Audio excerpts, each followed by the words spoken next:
Dumbledore était en fait le grand méchant de l'histoire. Oui, parce que Harry Potter, ce n'est pas l'histoire d'un héros. C'est celle d'un enfant qu'on a élevé pour être sacrifié. Pas un élu, un martyr. Manipulé, brisé, puis envoyé au front. Et le pire, c'est que c'est son plus grand allié qui l'a guidé comme une pièce sur un échiquier.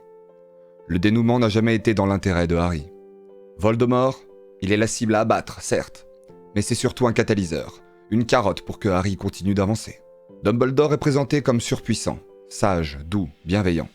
Mais derrière le masque, c'est un stratège froid, qui joue aux échecs avec des êtres humains. Dès le départ, il le sait. Voldemort reviendra, et Harry devra mourir pour l'arrêter. Pourtant, il laisse Harry dans un environnement maltraitant, sans amour, sans dignité. Pourquoi ? Parce qu'un enfant cabossé est plus malléable, plus influençable, plus facile à guider. Pourquoi Harry aurait-il voulu rejoindre le monde des sorciers si Dumbledore lui avait trouvé un foyer aimant ? Quitter ce qu'il aurait considéré comme sa famille au profit d'un monde totalement différent et inconnu ? La maltraitance qu'il subit le pousse à suivre Hagrid. La colère et la tristesse de Harry sont deux arguments de poids qui vont le pousser à vouloir venger ses parents et arrêter celui qui a détruit sa vie. Tout ceci est clairement orchestré par Dumbledore. Rogue lui dira clairement Vous l'avez élevé comme un porc destiné à l'abattoir. Dumbledore ne nie pas, mais ça va même encore plus loin.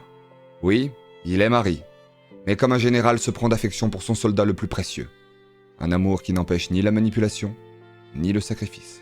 Dumbledore est un général, et Harry est son arme. Le personnage de Harry n'a pas le parcours d'un héros, mais celui d'un martyr. Maltraité, isolé, sans figure parentale, sans repère. Et le jour où il pense enfin entrer dans un monde magique, lumineux, meilleur, il découvre un monde qui projette sur lui un destin qu'il n'a jamais choisi. On ne lui demande pas ce qu'il veut être, on lui dit ce qu'il est. Le survivant, l'élu. Il doit vaincre Voldemort, il doit mourir au bon moment. Et Dumbledore le sait.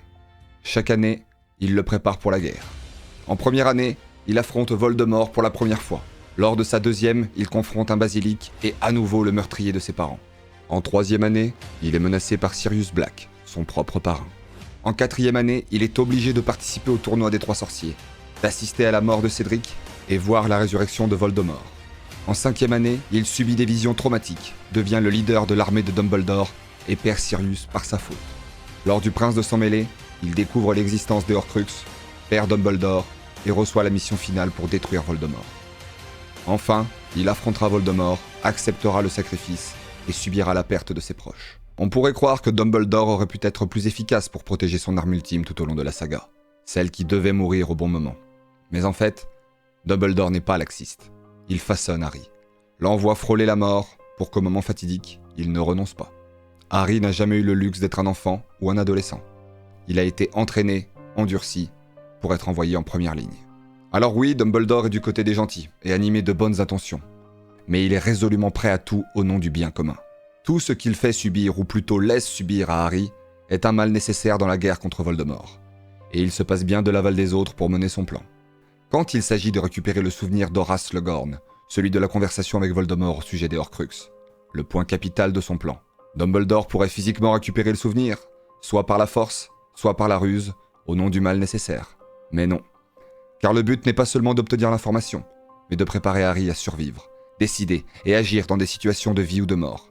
Dumbledore transforme Harry en agent actif, pas en simple exécutant passif. L'endurcissement psychologique est une étape de plus dans le plan de Dumbledore. Devant autant de stratagèmes, de fausse empathie, d'hypocrisie, comment un personnage comme Albus Dumbledore a pu être autant aimé des fans ? Comment croire une seconde qu'avec toute sa puissance magique et tous ses alliés, il ait pu arriver autant d'épreuves mortelles à Harry sous sa surveillance, alors que celui-ci est capital dans son plan ? Dumbledore, c'est l'archétype de l'ancien soldat dans les films américains, celui à qui on fait appel quand il faut se salir les mains. Le personnage aux manœuvres musclées qui n'hésite pas à s'arranger avec sa morale au nom de la justice. Dumbledore a juste pour lui d'être un vieillard sympathique et chaleureux. En apparence. Il manipule Harry, le brise, le prépare et le met sur le front. Voldemort est certes la finalité, mais il est aussi une excuse au fil des ans pour galvaniser Harry, pour qu'il soit prêt. Harry Potter, c'est l'histoire d'un enfant que les adultes ont utilisé pour gagner une guerre. Le fait qu'il survive à la fin n'est qu'un bonus dont Dumbledore n'était même pas certain. Chaque danger, chaque épreuve, chaque perte infligée à Harry est calculée.